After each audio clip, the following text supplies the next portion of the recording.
sentados confortavelmente nas cadeiras, respirando, levando o pensamento a Deus e dizendo: Pai, obrigado, Senhor, por mais esse momento que nos encontramos nesta casa de oração para aprender um pouco mais. Mestre amado Jesus, que neste momento Tu possas derramar bênçãos sobre todos aqui presentes, encarnados e desencarnados, e aqueles que não puderam estar aqui, Senhor. Que nesta noite nós possamos aprender um pouco mais com o nosso irmão James, que ele seja abençoado nesse momento para trazer o conhecimento e preencher a nossa alma.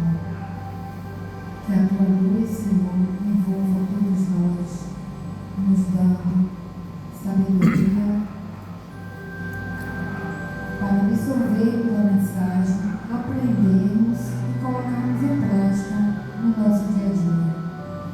Fica conosco, Pai, não só por esse instante, mas por toda a eternidade.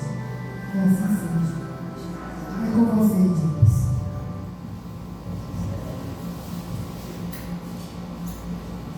Muito boa noite. Que o Mestre Jesus ilumine os nossos corações. Para mim é sempre uma alegria estar com vocês, especialmente às vésperas do Natal. Jesus, o Filho de Deus, que veio à Terra para nos apresentar um código de ética, e que este código de ética, ele é inviolável, porque é o código de ética do amor. Quando o amor esteve na Terra, na mais pura expressão deste Cristo Consolador, queria colocar as páginas de vida eterna na mente e no coração de todos os filhos de Deus que se encontram transitoriamente na Terra, como também nas esferas espirituais ao derredor do nosso planeta. A comunidade terrestre e as comunidades espirituais são infinitas. Este Evangelho purificador, com uma proposta terapêutica de mudar o psiquismo espiritual de todo o planeta e das regiões espirituais, das regiões umbralinas, aonde estão localizados verdadeiras comunidades, colmeias humanas, sofrendo de lacerações morais pelos equívocos errados que muitos praticaram na Terra, pelo simples fato de não seguir a ética do Evangelho de Jesus na Terra. Narra Emmanuel, algumas décadas atrás, que ao Chico, ele narrou que há aproximadamente 20 bilhões de espíritos desencarnados nas regiões das inúmeras esferas do plano espiritual. Entendam-se esferas como cidades espirituais, colônias espirituais. Essas colônias espirituais em graus de elevação diversas, que vai nas entranhas da terra, entidades tão presas às regiões sombrias da terra, até sair da psicosfera do nosso planeta Terra. Há uma diversidade de cidades, de civilizações que habitam essas grandes metrópoles espirituais, e cada sociedade dessa é constituída por afinidades morais, éticas e espirituais.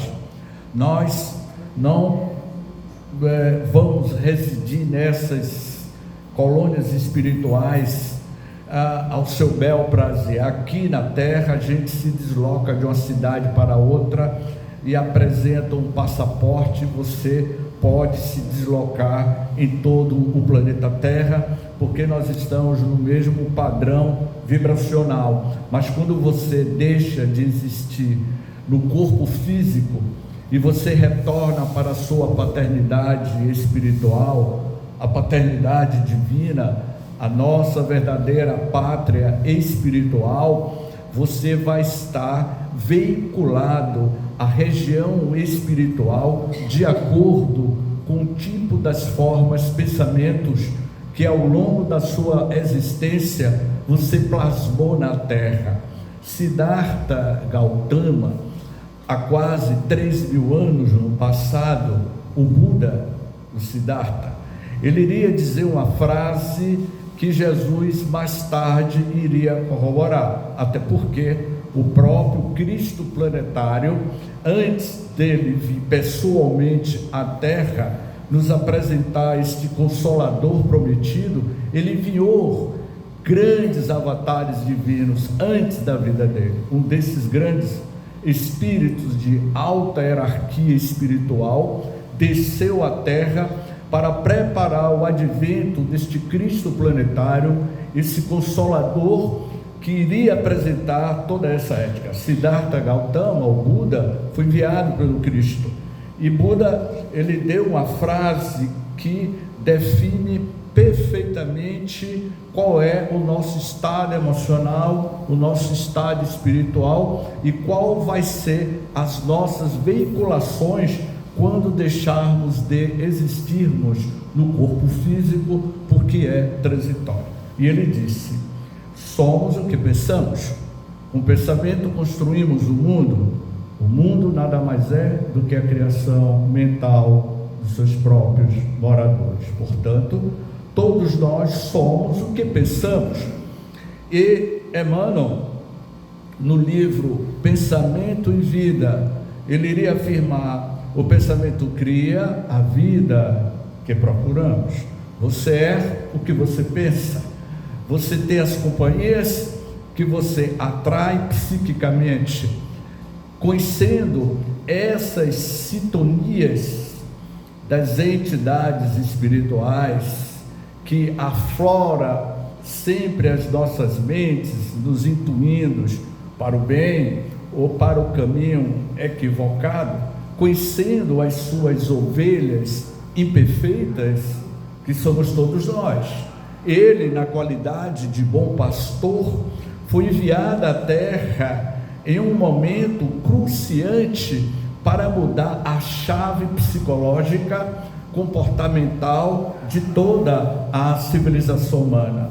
Para que os digníssimos irmãos saibam, atualmente nós, a Mãe Gaia, o planeta Terra, tem aproximadamente 8 bilhões 267 alguma coisa até terça-feira.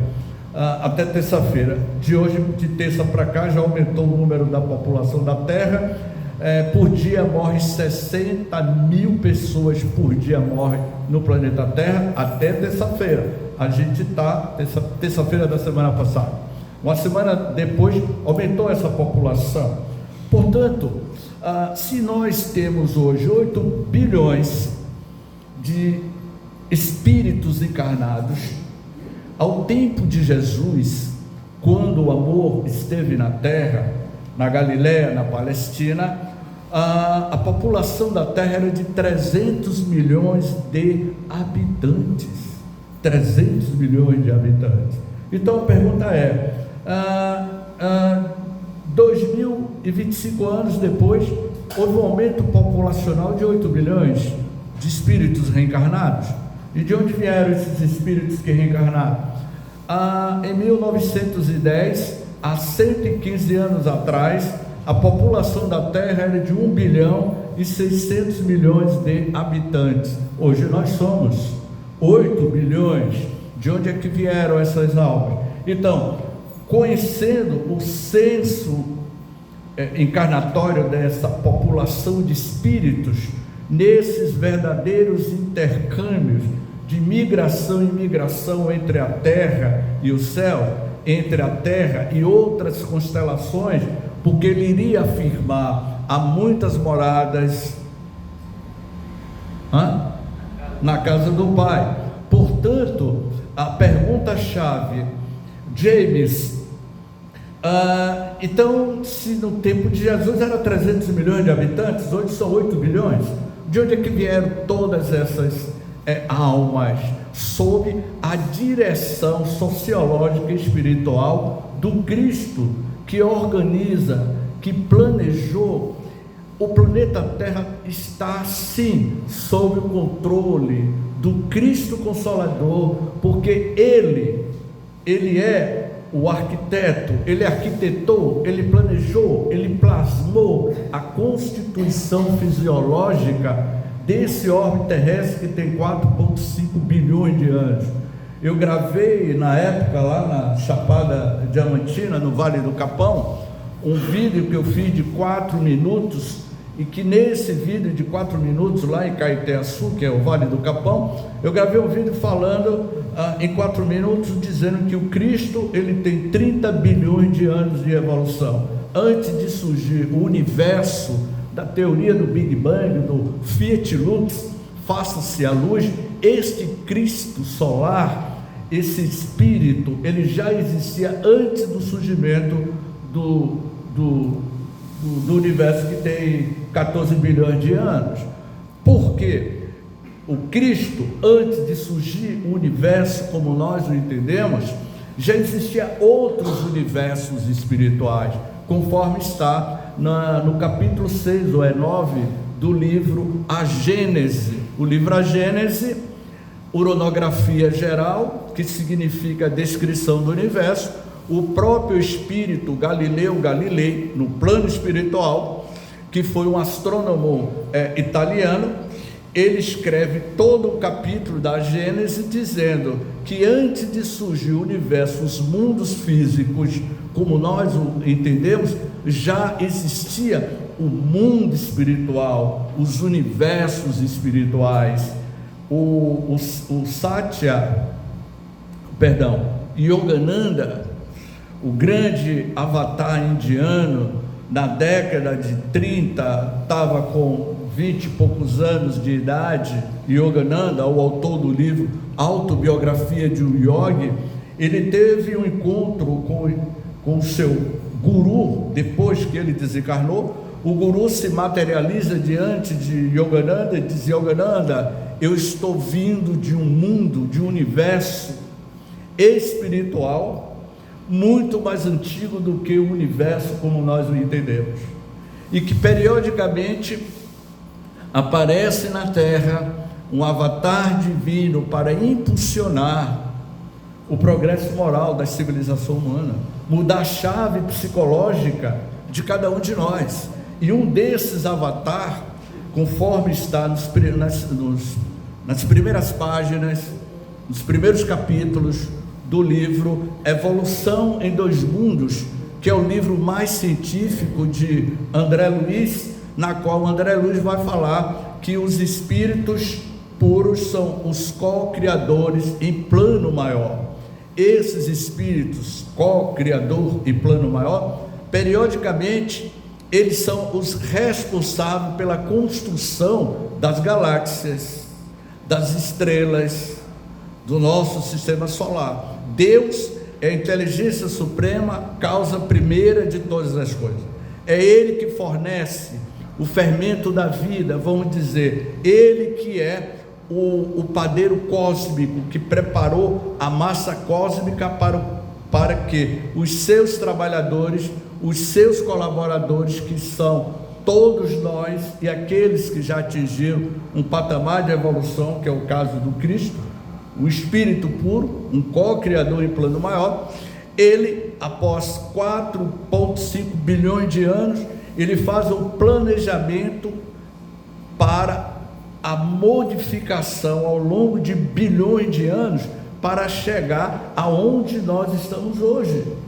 E ele determina que em um determinado período da evolução da civilização humana, ele pessoalmente viria à Terra em uma forma física, biológica como a nossa, que a diferença dele para nós é que ele estava usando o mesmo corpo nosso, intestino grosso, intestino fino, ele tinha suas necessidades fisiológicas, ele sentia sede, sentia fome, mas a diferença é que ali estava encarnado um espírito altamente evoluído.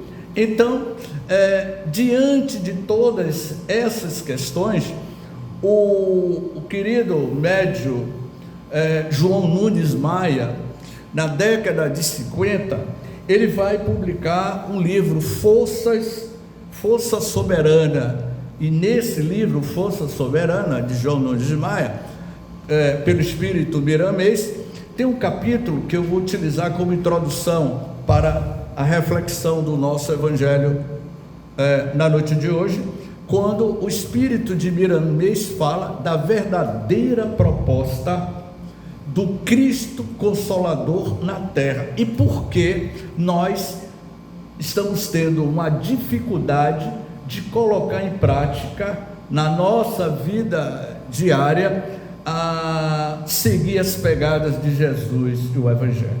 E ele diz assim: o Evangelho purificador, o Evangelho é a força soberana que purifica os nossos sentimentos, atualizando nossas ideias de modo que possamos identificá-las como o Divino Mestre. E porque nós temos dificuldades de identificarmos com o Divino Mestre, qual é o problema nosso? Afinal de contas, qual é o problema de vocês? Qual é o problema de nós? Afinal de contas, qual é o problema dos caros amigos que nos acompanham pelo canal Reencontro com a Vida? Afinal de contas, qual é o nosso problema? Frequentar uma casa espírita? Frequentar um templo evangélico? Entrar numa igreja? Em um terreiro de Umbanda?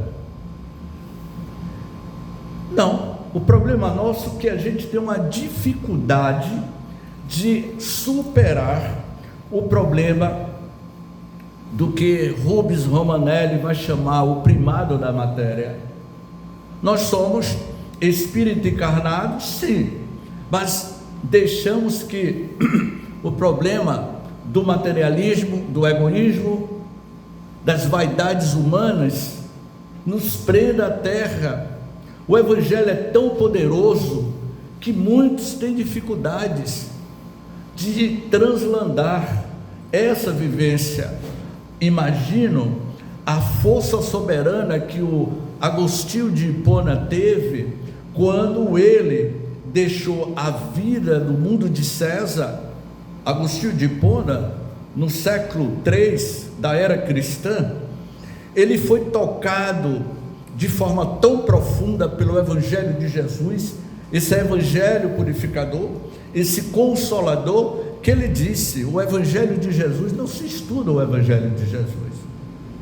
Estudar é fácil, o Evangelho de Jesus você tem que vivenciá-lo e sofrer, porque você, para viver o Evangelho, é um sofrimento eterno, é uma catarse, é uma cirurgia moral. Em outro livro de João Nunes Maia, o título do livro se chama Cirurgia Moral. Esse livrinho de bolso, ele vai dizer que você tem que realizar uma cirurgia dentro de si, utilizando o bisturi sem anestesia. É a dor, minha irmã, é as dores que a gente sente, as dores da alma. Esse Cristo veio consolar exatamente as dores das nossas e das vossas almas. Vai completar agora, dia 25, 26, 22 anos, na qual o mundo ocidental, essa parte do hemisfério do nosso planeta Terra, O calendário marcava 26, 25 de dezembro de 2004. Muitos de nós estávamos, eu estava quando aconteceu o grande cataclismo planetário em 2004. Eu sei aonde eu me encontrava nesse exato momento. Eu estava na sede da Federação Espírita do Estado da Bahia, era 25 de dezembro de 2004, eu estava na primeira fila, lá dentro do auditório da Federação Espírita. O Divaldo estava concluindo a sua palestra. Nas suas considerações finais, o espírito de José Pititinga se manifesta e dá uma comunicação. Era por volta do meio-dia do dia 25 de dezembro de 2004. Nós não sabíamos o que estava acontecendo do outro lado do planeta, quando o Espírito disse: meus queridos irmãos, o planeta está passando por processos de grandes transições, de grandes transformações. E ninguém entendeu o que o José Pititinga estava querendo dizer. Quando foi à noite, muitos de vocês tomaram conhecimento, porque o fuso horário entre a América do Sul e o continente asiático são mais de 24 horas. Lá teve a tsunami e matou 300.000 pessoas, enquanto muitos de nós estávamos na ceia de Natal.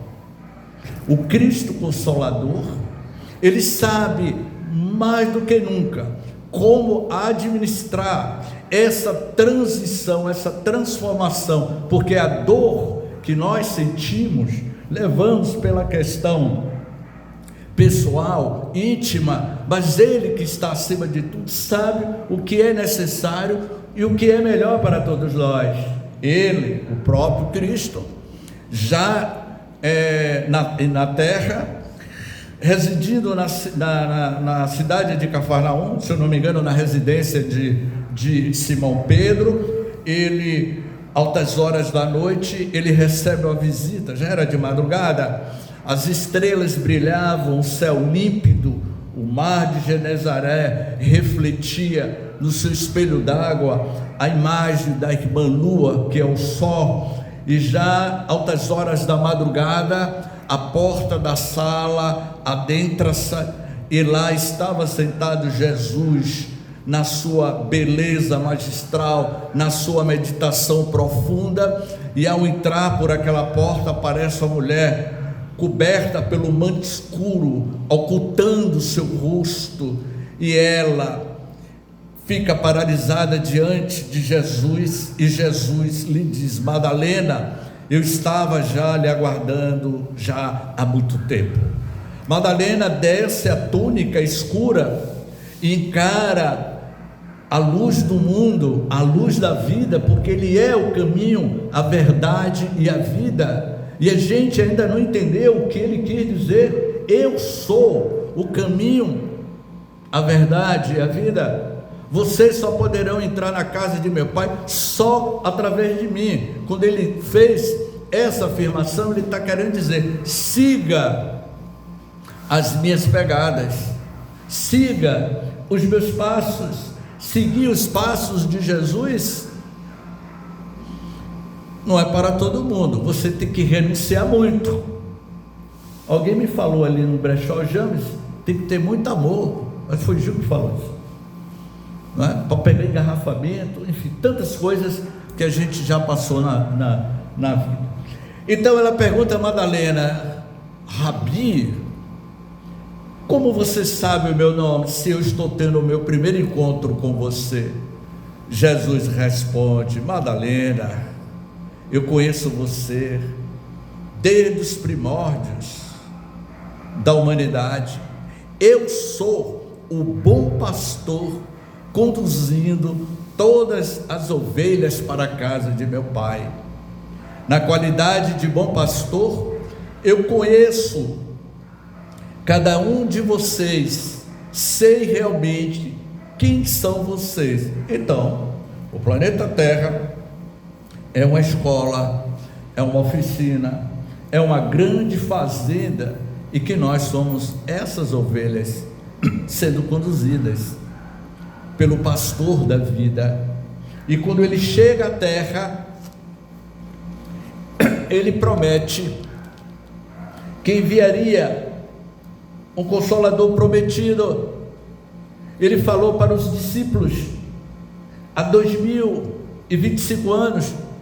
Os discípulos não entendiam porque a maturidade psicológica deles era diferente da nossa. Jesus promete outro Consolador, o Espírito da verdade, que o mundo ainda não conhece, pois que não está suficientemente maduro para compreendê-lo. 2025 anos. O desenvolvimento tecnológico, o desenvolvimento da medicina, olha a ultra evolução que ocorreu, algo extraordinário. Agora, do ponto de vista ético-moral, estamos fazendo guerras, ódio, matando, feminicídio, ainda cultivando a ira, o ódio, a vingança. Não mudamos muito nesse quesito. Então ele diz: eu vou mandar um Consolador prometido, o Espírito da verdade. Em pleno século XIX, a efervescência de Paris, aonde a elite intelectual, a elite pedagógica, os maiores políticos de então, estavam ali na efervescência da década de 50, os maiores pensadores da época, transitava entre a França, Holanda, Inglaterra, Espanha, e aí aparece um fenômeno inusitado que balançou as estruturas psicológicas e emocionais da humanidade, quando houve um derramamento sobre a face da terra. Os espíritos começaram a abrir o leque e dizer: a vida continua após a morte. Lá a família Fox, em Hadesville, balança as estruturas das suas paredes.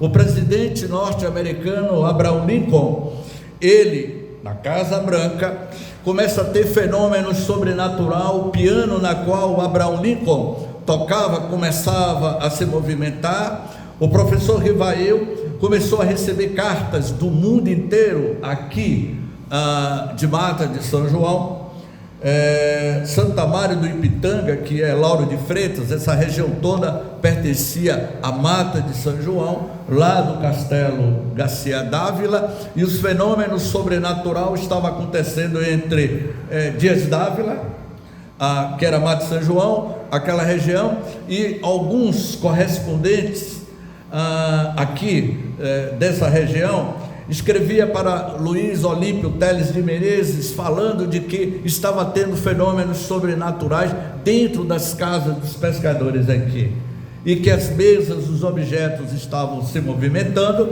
e ele escrevia para Teles de Menezes. Teles de Menezes mandava vir pesquisar aqui nessa região, e Teles de Menezes depois escrevia para Allan Kardec falando do que estava acontecendo. Foram 3.600 cartas que Kardec organizou, oriundo de várias partes do mundo, para produzir esta obra que seria o Código de Ética, o Livro dos Espíritos. Na introdução do livro Prolegômenos, ali está testificado o Espírito da Verdade. O Espírito da Verdade nada mais é do que o próprio Cristo, e que foi revelado a Chico Xavier no livro Missionários da Luz.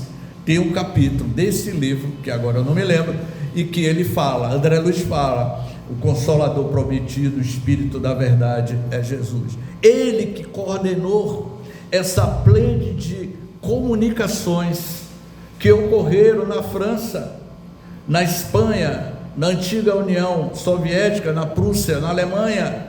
O Daniel Douglas Home, que era contemporâneo de Kardec e que realizava levitação, que chamava a atenção da sociedade da época, escreveu o artigo Kardec falando da mediunidade de Daniel Douglas Home, o médium de efeitos físicos que levitava. Daniel Douglas Home desencarnou com 50 e poucos anos, foi um grande médium. Ele reencarna em Feira de Santana, Daniel Douglas Home, no dia 5, 6 de maio de 1926 ou 1927, e vai ter outra personalidade com o nome de Divaldo Pereira Franco. O Divaldo Pereira Franco, que vocês conheceram, era aquela figura, o Daniel Douglas Home, que viveu ao tempo de Kardec, que durante os 50, 60 anos, no mundo espiritual, ele se preparou para reencarnar, para ser um dos apóstolos do espiritismo do século XX, para divulgar o espiritismo sob a orientação do Espírito da Verdade, que é o Cristo. Então, nesse capítulo, o Espírito da Verdade, esse Consolador prometido, ele vai dar uma comunicação na Sociedade Parisiense de Estudos Espíritas, em 1860, há 166 anos atrás, e vai dizer: estou demasiado tocado de compaixão pelas vossas misérias. Meus queridos irmãos, minhas queridas irmãs, essa mensagem é de Jesus. Vamos olhar para nós mesmos, não olhar para o outro que está sentado ao nosso lado. Mergulhe dentro de si mesmo o que eu preciso realizar para mudar. Como eu devo iniciar a minha cirurgia moral com bisturi sem anestesia. Estou demasiado tocado de compaixão pelas vossas misérias, por vossa imensa fraqueza, para não estender a mão em socorro aos infelizes extraviados, que vendo o céu caem nos abismos do erro.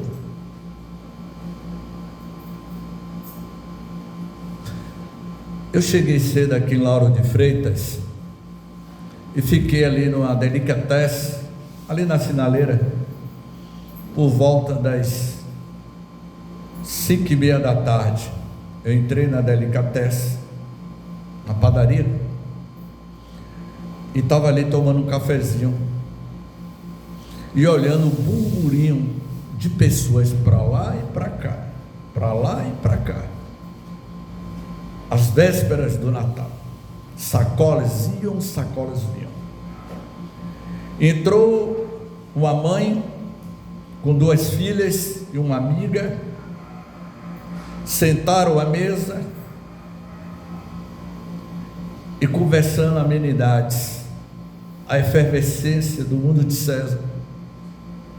Olhei para o lado, tinha um homem introspectivo, sozinho, com a lata de Coca-Cola na mesa e com a mente desligada do mundo de César. Lá fora, onde eu estava sentado, para o lado de fora tinha uma parede de vidro, e uma mulher gesticulava como se dissesse que não concordava. Buzina para lá, buzina para cá, a efervescência do mundo de César. Amanhã é noite de Natal, a ceia. Vestido compra-se, sapatos compra-se, presente se dá, mas ele, o aniversariante, ninguém entra em uma loja para comprar, para presentear Jesus, porque não pode. Jesus não quer que compre presente. Quem deveria ganhar o presente era Jesus. Por isso que nos últimos 6 anos eu parei de dar presente à minha família. Eu não dava presente à minha família. Os últimos 6 anos dos meus natais, antes da pandemia, é claro, eu passava a noite de Natal nos hospitais. Eu começava às 7 da manhã e até meia-noite com o grupo da Alegria, os médicos da Alegria. Eu fazia parte dessa caravana e que a gente montava espetáculo dentro dos hospitais, Matagal Gesteira, Irmã Dulce, que vocês não têm acesso, vocês só têm acesso à parte da geriatria, da clínica, mas vocês não têm acesso à ala proibida entrar, e nós entrávamos, que era a ala das crianças e das pessoas dementadas, terríveis, e a gente apresentava uma peça de Natal. Lá em Nazaré tem uma clínica de reabilitação. Essa palavra bonita, reabilitação, traduzindo, você é levado para lá para você ter uma morte mais tranquila. E na noite de Natal, naquela clínica de reabilitação, em 2018, uma mãe de 45 anos, a peça estava sendo apresentada, porque eu trabalhava na montagem do cenário, e quem apresentava era alguns voluntários, atores, e aquela mãe de 45 anos, a filha assistindo a peça na cadeira de roda, ela me disse: seu James, eu acredito que esse é o último Natal que minha filha está assistindo, porque ela está em fase terminal. Nessa mesma noite de Natal, enquanto o mundo comemorava com as suas ceias, nós encerrávamos aquela célebre noite de Natal lá no Matagal Gesteira. Aquelas pessoas em fase terminal, e a gente para refletir: ó Senhor Deus, que fizestes, ó Senhor Deus, albatroz, albatroz, albatroz, o que fizestes, ó Senhor Deus, esses desgraçados que atravessam o Atlântico nos calabouços dos navios, os navios negreiros, o que fizestes essas pobres criaturas trancafiadas nos calabouços. Era noite de Natal do século XIX. A aristocracia baiana, a aristocracia soteropolitana, a aristocracia carioca, na noite de Natal, esperando chegar carga viva para dar continuidade. 1,5 milhão de seres humanos morreram durante 350 anos de travessia. Quantas noites de natais esses escravizados, os nossos descendentes, morreram na travessia da noite de Natal, enquanto muitos de nós comemorávamos. E quando os navios negreiros eram interceptados pelas esquadras inglesas, eles se livravam das cargas vivas, jogavam os seres humanos vivos no Atlântico. Era noite de Natal. Nas suas 256 estrofes, Castro Alves abre a janela da tua alma e desabafa: ó Senhor Deus, o que fizestes, ó Senhor Deus, a noite de Natal. Jesus derrama lágrimas, pergunta a Eliu, eu preciso transportar o meu evangelho do Oriente para outra parte da terra. E Eliu diz: eu sei, Senhor, aonde o teu evangelho, a tua consolação pode florescer, em terras do outro lado do continente. Eliu, me leve até lá. Narra Humberto de Campos, na psicografia de Chico Xavier, do livro Brasil, Coração do Mundo, que o espírito de Eliu esteve aqui no litoral baiano, em espírito, há 700 anos atrás, 200 anos antes da descoberta do Brasil. E Eliu aponta: Senhor, é aqui que nós vamos iniciar esse novo projeto do Consolador prometido, a Boa Nova de Jesus.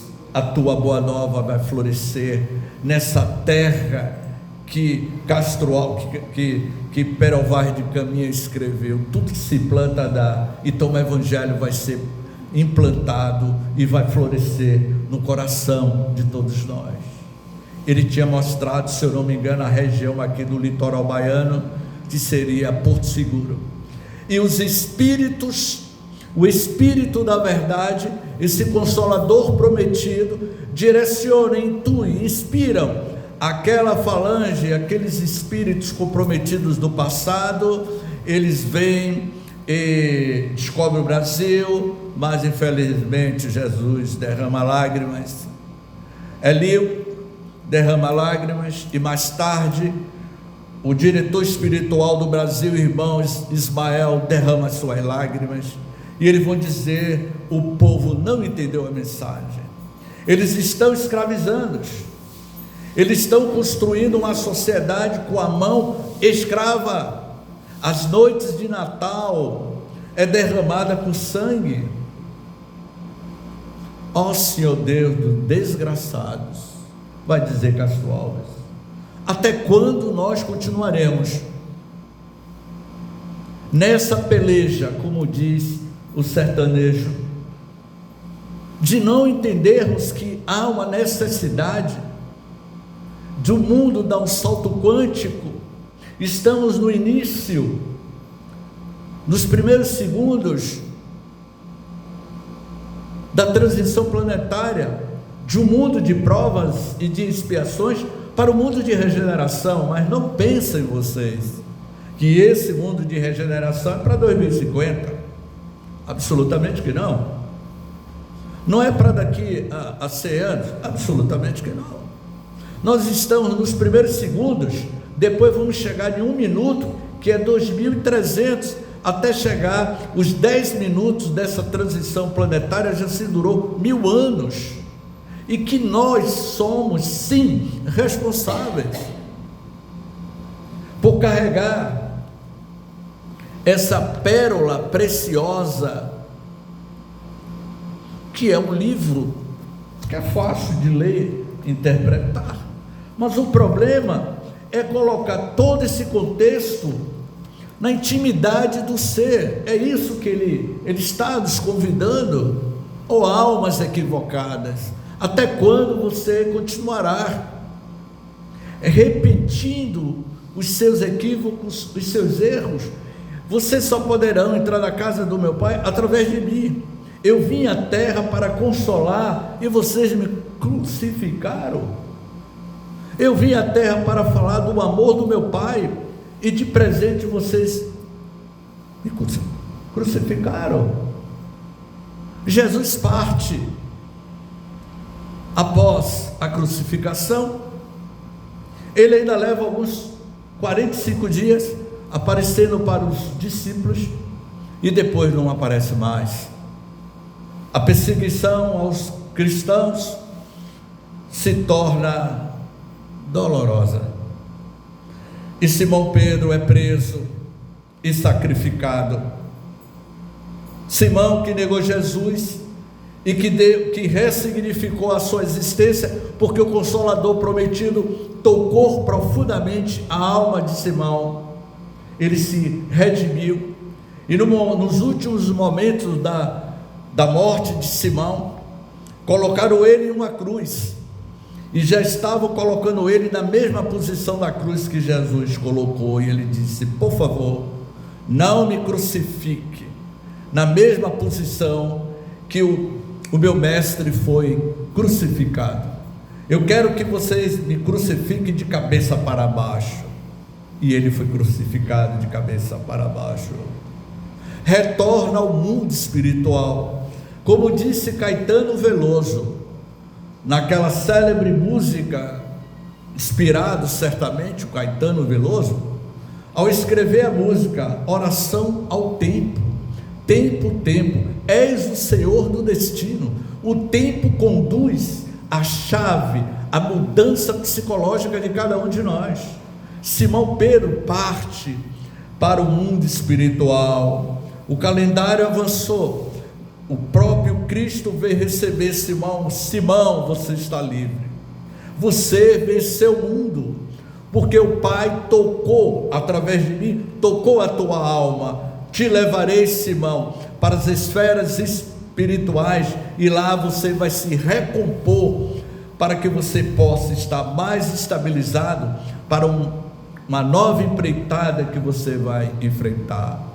E Simão Pedro disse: não, Rabi, o Senhor vai me deixar aqui nessa região? E o Senhor está indo para onde?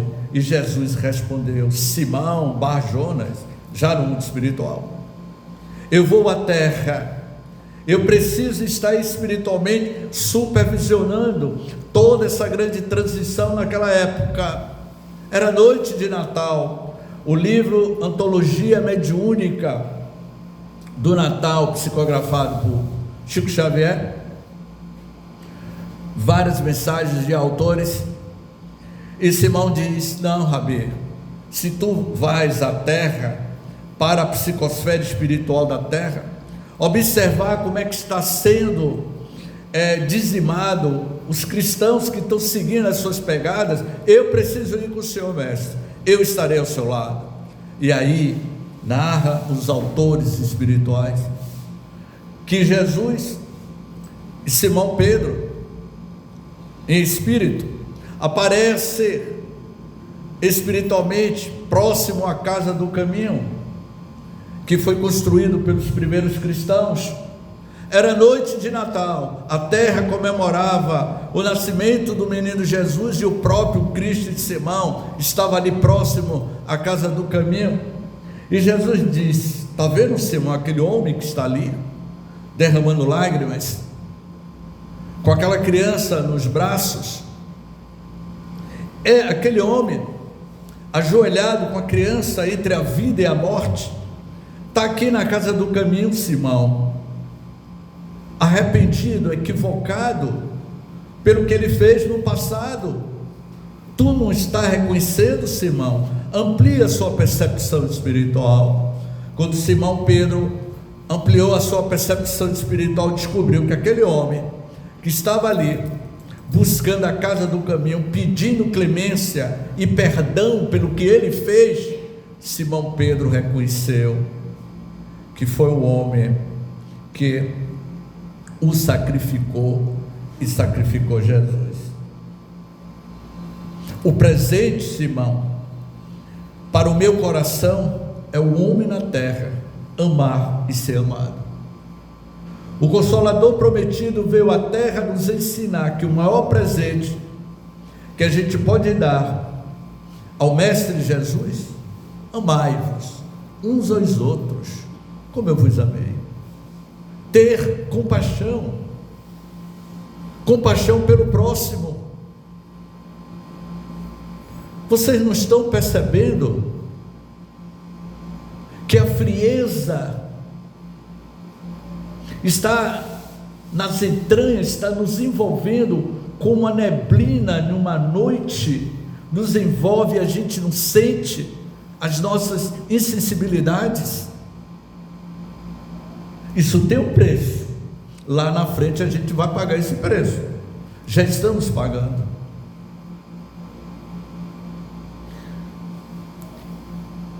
Espíritas, vamos nas nossas considerações finais. O Espírito da Verdade diz, há 166 anos atrás: espíritas, amai-vos, eis o primeiro ensinamento. Instruir-vos, eis o segundo mandamento.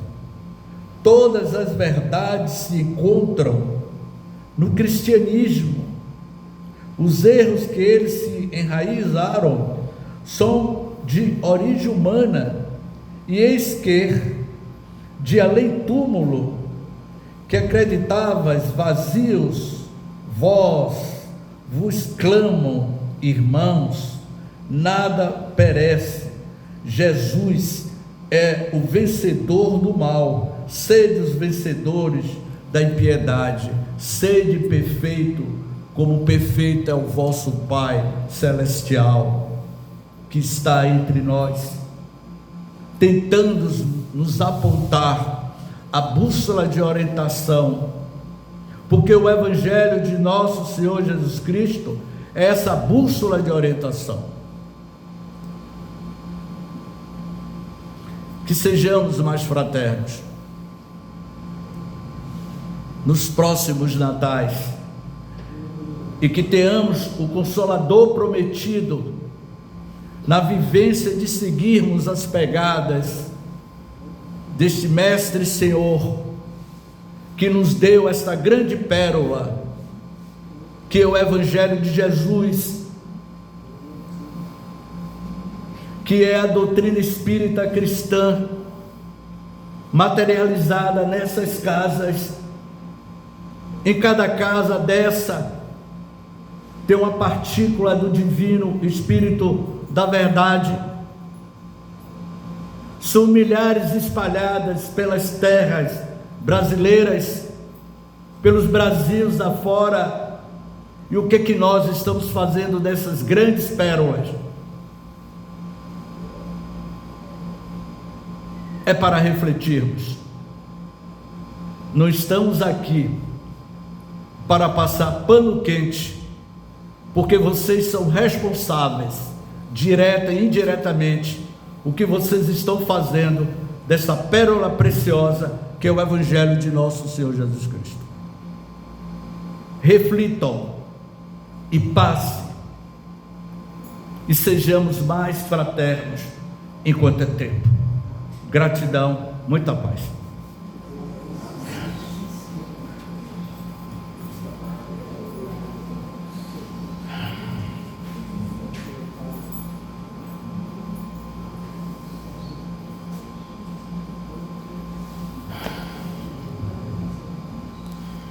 Obrigada, James, por esse esclarecimento.